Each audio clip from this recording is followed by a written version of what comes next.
The Tales of Beedle the Bard by J.K. Rowling. The Wizard and the Hopping Pot.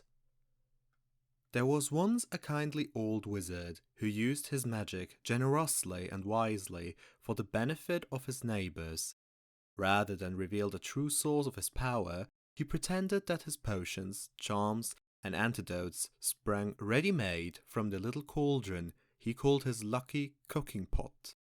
From miles around, people came to him with their troubles, and the wizard was pleased to give his pot a stir and put things right. This well-beloved wizard lived to a goodly age, then died, leaving all his chattels to his only son.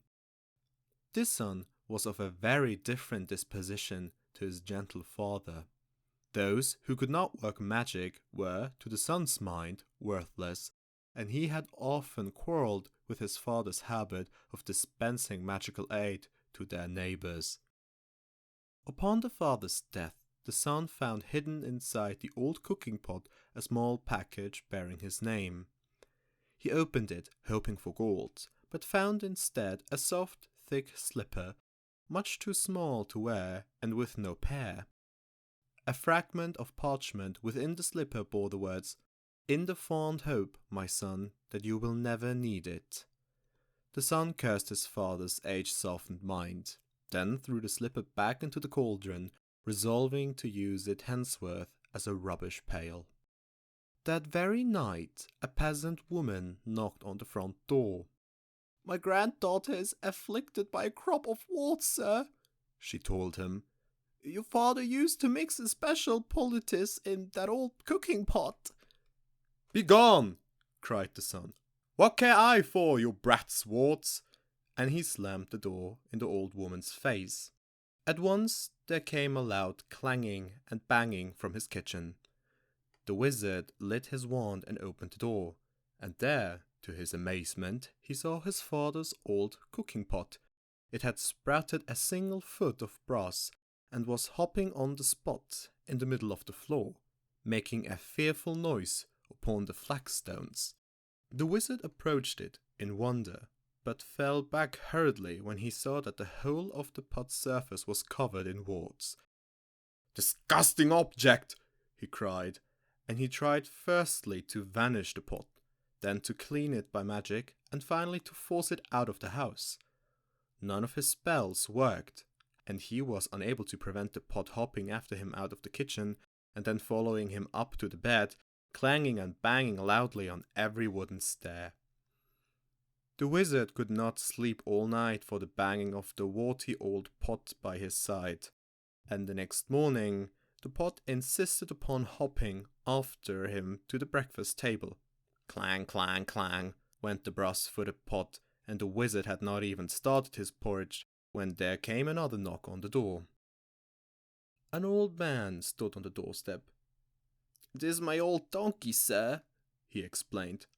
"Lost she is, or stolen, and without her I cannot take my wares to the market, and my family will go hungry tonight." "And I'm hungry now," roared the wizard, and he slammed the door upon the old man. Clang, clang, clang went the cooking pot's single brass foot upon the floor. But now its clamour was mixed with the brays of a donkey and the human groans of hunger. "Be silent! Be silent!" shrieked the wizard, but not all of his magical powers could quieten the warty pot, which hopped at his heel all day, braying and groaning and clanging, no matter where he went or what he did. That evening there came a third knock upon the door, and there on the threshold stood a young woman, sobbing as though her heart would break. "My baby is grievously ill," she said. "Won't you please help us? Your father bade me come if troubled." But the wizard slammed the door on her, and now the tormenting pot filled to the brim with salt water and slobbed tears all over the floor as it hopped and brayed and groaned and sprouted some more warts.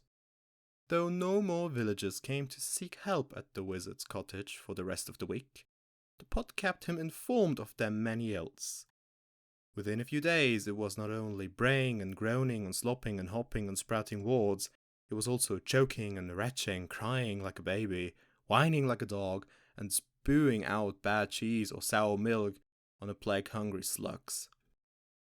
The wizard could not sleep or eat with the pot beside him, but the pot refused to leave, and he could not silence it or force it to be still. At last, the wizard could bear it no more. "Bring me all your problems, all your troubles, and all your wars," he screamed, fleeing into the night, with the pot hopping behind him along the road into the village. "Come, let me cure you, mend you, and comfort you. I have my father's cooking pot, and I shall make you well." And with the foul pot still bounding along behind him, he ran up the street, casting spells in every direction. Inside one house, the little girl's warts vanished as she slept. The lost donkey was summoned from a distant briar patch and set down softly in its stable. The sick baby was doused in dittany and woke, well and rosy. At every house of sickness and sorrow, the wizard did his best, and gradually the cooking pot beside him stopped groaning and retching and became quiet, shiny, and clean. "Well, Pot?" asked the trembling wizard as the sun began to rise.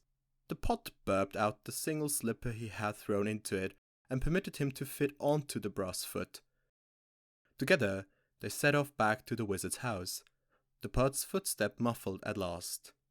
But from that day forward the wizard helped the villagers like his father before him, lest the pot cast off its slipper and began to hop once more.